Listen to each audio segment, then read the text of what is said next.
Hello friends, welcome back to my channel learn with Richa. आज हम कक्षा 10वीं मैथ्स वार्षिक परीक्षा प्रश्न पत्र 2024 के पार्ट 2 में प्रश्न 7 से प्रश्नों को हल करेंगे। आइए देखते हैं। तो प्रश्न है, त्रिभुज PQR की भुजाओं PQ और PR पर क्रमशः बिंदु E और F स्थित है। बताइए कि क्या EF समांतर QR है, जबकि ये मान दिए हुए हैं। आइए देखते हैं। तो प्रश्न है, त्रिभुज PQR की भुजाओं। सबसे पहले हम क्या बना लेते हैं, एक त्रिभुज PQR। त्रिभुज PQR की भुजाओं PQ और PR, ये हैं PQ और PR, पर क्रमशः बिंदु E और F स्थित हैं। बिंदु क्रमशः E और F स्थित हैं, ये स्थित हैं PQ और PR पर। तो बताइए कि EF समांतर QR है। तो EF समांतर QR कब होगा, ये आपने थेल्स के प्रमेय के विलोम में पढ़ा होगा। यदि संगत भुजाएं समानुपाती हैं तो जो तीसरी भुजा जो रेखा खींची जाती है वह तीसरी भुजा के क्या होती है, समांतर होती है ना। तो यदि ये समानुपात होंगे PE बटे EQ बराबर PF बटे F, और यदि इनके बीच समानुपात होगा तो EF समांतर क्या होगा, QR। ठीक है ना। तो आइए देखते हैं क्या दिया है। दिया है, ठीक है ना, PE बराबर 4 सेंटीमीटर, QE बराबर 4.5 सेंटीमीटर, PF बराबर 8 सेंटीमीटर और RF बराबर 9 सेंटीमीटर। ठीक है ना। तो क्या होगा, थेल्स प्रमेय से, है ना, क्या होगा, त्रिभुज PQR में, ठीक है ना, PE बटे EQ बराबर PF बटे FR। तो PE का मान कितना है, 4। EQ का मान कितना है, EQ या QE यहाँ लिख लीजिए, है ना, 4, और ये कितना है 8, और ये कितना है 9 सेंटीमीटर। तो क्या हो जाएगा, 4 बटे 4.5 बराबर PF 8 बटे 9। देखो, तो ये दशमलव हटाएंगे तो क्या आ जाएगा, दशमलव यानी 1, और दशमलव के बाद कितने अंक है, एक ही अंक है, तो 1 0। ये हो गया 8 बटे 9। 5 नाम 45, 5 दूनी 10, ठीक है ना, 4 दूनी 8 बटे 9। क्या ये अनुपात समान है ना। तो क्या है, अतः EF क्या है, पैरेलल टू QR। EF समांतर QR है, किससे, थेल्स प्रमेय के विलोम से। थेल्स प्रमेय के विलोम से। थेल्स प्रमेय का विलोम क्या कहता है, यदि किसी त्रिभुज की भुजाओं को समान अनुपात में यदि कोई रेखा किसी त्रिभुज की भुजाओं को समान अनुपात में विभक्त करती है तो वह तीसरी भुजा के क्या होती है, समांतर होती है ना। यदि कोई रेखा किसी त्रिभुज की अन्य दो भुजाओं को समान अनुपात में विभक्त करती है तो वह तीसरी भुजा के क्या होती है, समांतर होती है। तो समान अनुपात है तो ये क्या होगी, समांतर। ये हो गया। कृति में PQ समांतर RS है तो सिद्ध कीजिए कि त्रिभुज POQ समरूप त्रिभुज SOR। देखिए, तो यहाँ पर आपको क्या करना है, हमें क्या दिया हुआ है PQ, मैं यही कर देती हूँ, ठीक है ना। तो चित्र बनाना पड़ेगा नहीं, तो क्या हो जाएगा, दिया है, क्या दिया है, PQ समांतर है RS के। ठीक, क्या सिद्ध करना है, ये तो प्रश्न में ही दिया है, कोई लॉजिक नहीं है इसमें। त्रिभुज POQ समरूप त्रिभुज SOR, ठीक है ना। अब उपपत्ति, ठीक, तो क्या है, त्रिभुज POQ व त्रिभुज SOR, ठीक है ना। तो हम क्या देखते हैं कि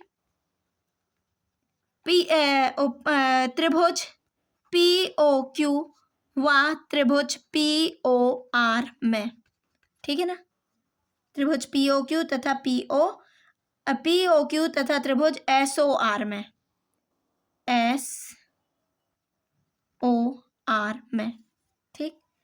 तो ये क्या है, PS क्या है, एक तिर्यक छेदी रेखा है। जब कोई तिर्यक छेदी दो समांतर रेखाओं को एक तिर्यक छेदी रेखा काटती है तो एकांतर कोण क्या होते हैं, बराबर होते हैं। PS एक तिर्यक छेदी रेखा है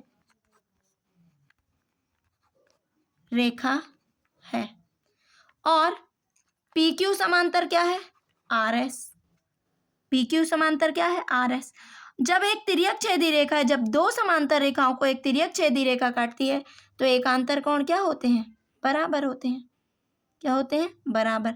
तो कोण OPQ, कोण OPQ बराबर कोण OSR, किससे, एकांतर कोण बराबर होते हैं, ठीक। अब क्या है, जब दो रेखाएं एक दूसरे को प्रतिच्छेद करती हैं तो शीर्षाभिमुख कोण भी क्या होते हैं, बराबर होते हैं। तो कोण POQ बराबर कोण ROS क्या है, शीर्षाभिमुख कोण, ठीक है ना, यह हो गया। जब दो कोण बराबर हो गए तो आपने कौन कौन समरूपता पढ़ी हो गई ना, तो त्रिभुज क्या हो गए, समरूप त्रिभुज POQ समरूप त्रिभुज SOR किससे, AA समरूपता की कसौटी से, ठीक। तो ये सिद्ध हो गया, यही सिद्ध करना था। इस तरह से हमें इन प्रश्नों को करना है। आइए देखते हैं।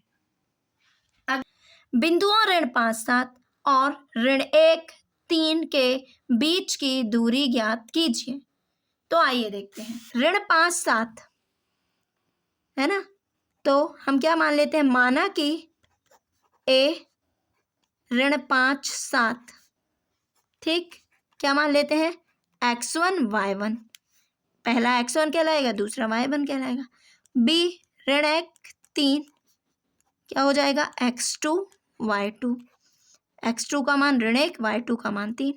तो हम क्या जानते हैं, दो बिंदुओं के बीच की दूरी बराबर क्या होती है, √ओवर x2 माइनस x1 का whole square plus y2 minus y1 का होल स्क्वायर, ठीक। तो x2 का मान क्या है, ऋण 1, x1 का मान क्या है, ऋण 5, और ऋण ऋण क्या हो जाएगा, धन। आप बिल्कुल है ना, आप यही कर लीजिए गुणा, x1 का मान ऋण 5 और ऋण 5 और ऋण, तो ऋण ऋण धन, धन 5, ये हो गया धन। y2 का मान क्या है, 3 और y1 का मान 7, ये हो गया। तो 5 में से 1 गए 4, 7 में से 3 गए 4, लेकिन ऋण के, ठीक। तो 4 चौके 16, 16 16 32। अच्छा, इसके गुणनखंड क्या होंगे, 2 दूनी 4, 4 दूनी 8, 8 दूनी 16, 16 दूनी 32। ये 1 2 बाहर निकलेगा, ये 2, तो क्या हो जाएगा, तो 2 गुणित 2 √2 कितना हो गया, 4√2।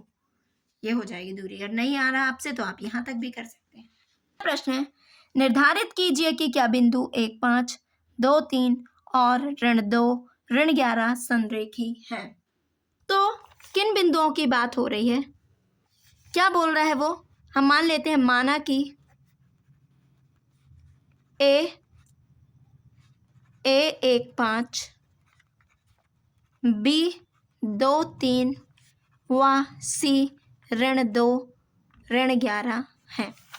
संरेखी, संरेखी यानी क्या होता है, एक ही रेखा पर स्थित, ठीक है ना। संरेखी यानी A B C ये दे दिए, A का मान 1, 5, B का मान 2, 3, C का मान ऋण 2, ऋण 11, ठीक है ना। तो संरेखी यानी एक ही रेखा पर स्थित हैं, तो हम क्या कर सकते हैं, इनके बीच की दूरी AB धन BC बराबर क्या हो जाना चाहिए, AC। यदि ये संरेखी हैं, एक ही रेखा पर स्थित हैं, तो क्या हो जाना चाहिए, हम ये छोटे छोटे AB इन दो बिंदुओं के बीच की दूरी धन BC है ना, इन दोनों के बीच की दूरी का योग AC के क्या हो जाना चाहिए, बराबर हो जाना चाहिए। तो AB बराबर क्या होगा, A और B के बीच की दूरी क्या होगी, रूट ओवर, देखो 2 ये 2 ऋण 1 का वर्ग धन 3 ऋण 5 का वर्ग, तो क्या हो जाएगा, 2 में से 1 गए 1, 5 में से 3 गए ऋण 2, तो 1 2 दूनी 4, क्या आ गया, रूट 5। अब BC निकाल लेते हैं, BC, तो BC में भी ये बिंदु हो गए, तो 2 ऋण ऋण धन 2 धन 2 का वर्ग है ना। x1 x2 को आगे पीछे घटा सकते हैं, है ना, x1 माइनस x2 भी लिख सकते हैं, x2 माइनस x1 भी लिख सकते हैं, जैसा आपको सरल लगे। 2 ऋण ऋण धन 2, ठीक। अब 3 ऋण ऋण धन 11 का वर्ग, तो क्या हो जाएगा, 2 दूनी 4, नहीं 2 2 4, हाँ सॉरी, 11 3 14, 4 चौके 16, 14 14 14 14 196, ठीक। तो क्या हो जाएगा, 6 6 12, 9 और 1 10 और 1 11, 1 और 1 2, ये हो गया BC, ठीक। इसके हम क्या निकाल लेते हैं, गुणनखंड 212 के, 2 एकम 2, 2 शून्यम शून्य, 2 छक्का 12, 2 पंचे 10, 2 तिया 6, क्या हो जाएगा, root over 2 into 2 into root, नहीं 53, तो क्या बाहर आ जाएगा, 2 रूट 53 BC। अब AC निकाल लेते हैं, AC बराबर क्या हो जाएगा, 1 5 और ऋण 2 11 के बीच की, तो आइए देखते हैं, 1 ऋण ऋण धन 2 का वर्ग धन 5 ऋण ऋण धन 11 का वर्ग, ठीक।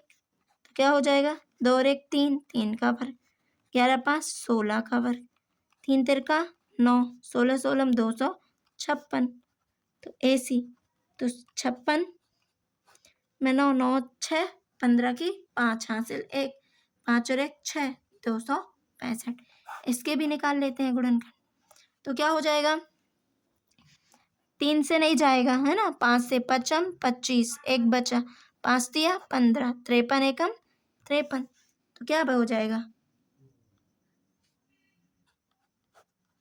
5 इंटू 53, कुछ कॉमन नहीं, बाहर नहीं आ रहा है। यदि बिंदु संरेखी हैं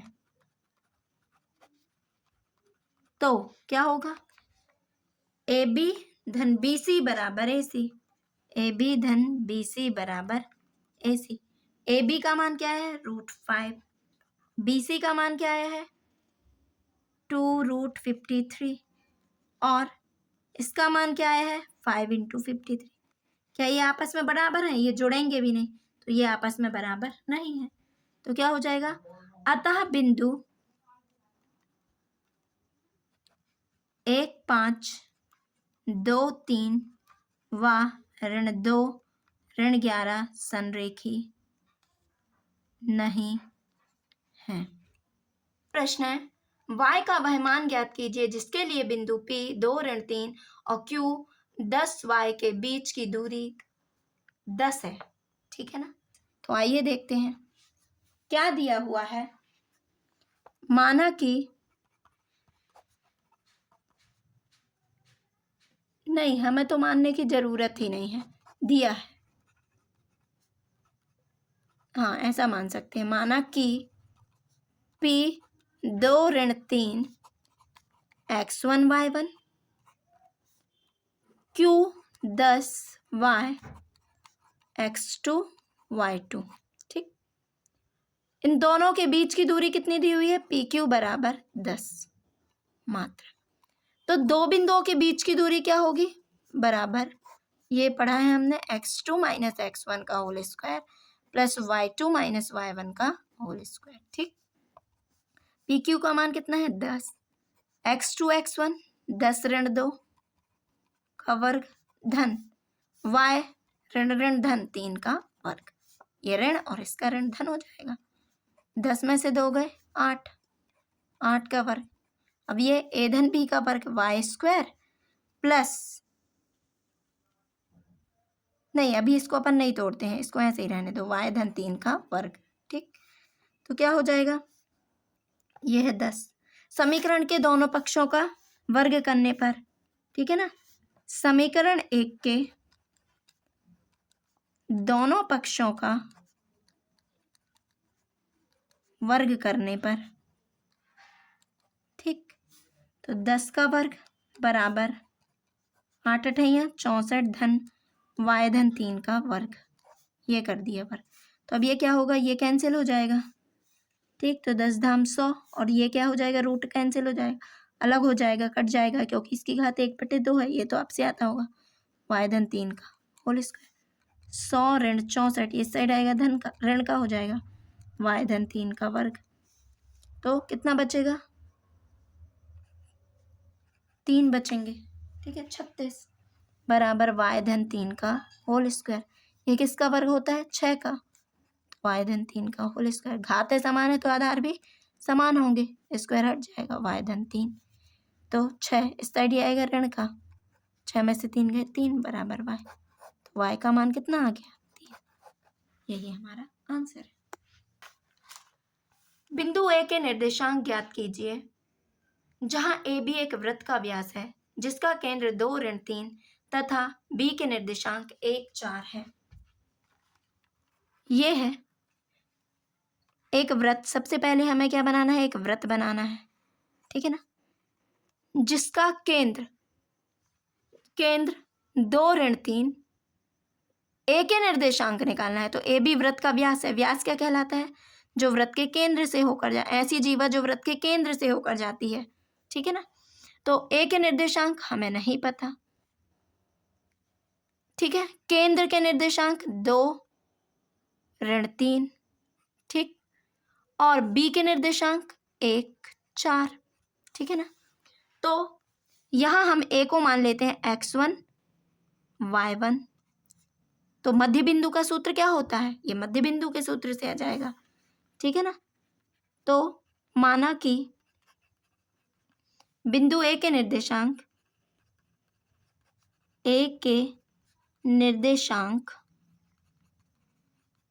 x1 y1 है, क्या है, x1 y1, ठीक।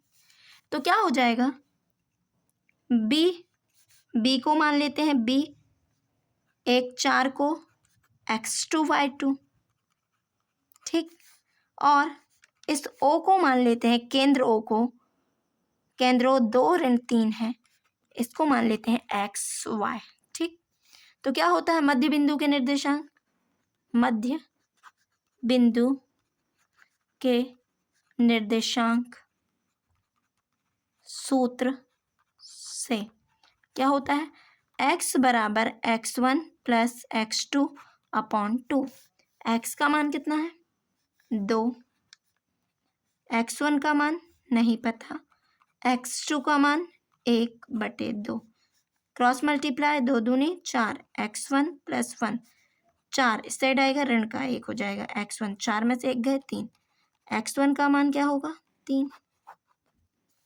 अब y बराबर y1 plus y2 upon 2, y का मान कितना है, ऋण 3, ये मध्य बिंदु का ऋण 3, y1 नहीं पता, y2 4 अपॉन 2, 3 दूनी 6, क्रॉस मल्टीप्लाई, ऋण 6, y1 प्लस 4 ऋण 6, इसे रहेगा ऋण 4 बराबर y1, 6 4 10 ऋण 10 y1, या y1 बराबर ऋण 10, x1 y1 क्या हो गए, है ना। अतः बिंदु ए के निर्देशांक, अतः बिंदु ए के निर्देशांक 3 ऋण 10 है। यह आंसर हो गया। आप मेरे साथ इन प्रश्नों का अभ्यास करते रहिए और मेरे चैनल को ज़्यादा से ज़्यादा लाइक शेयर एंड सब्सक्राइब कीजिए। Thank you for watching.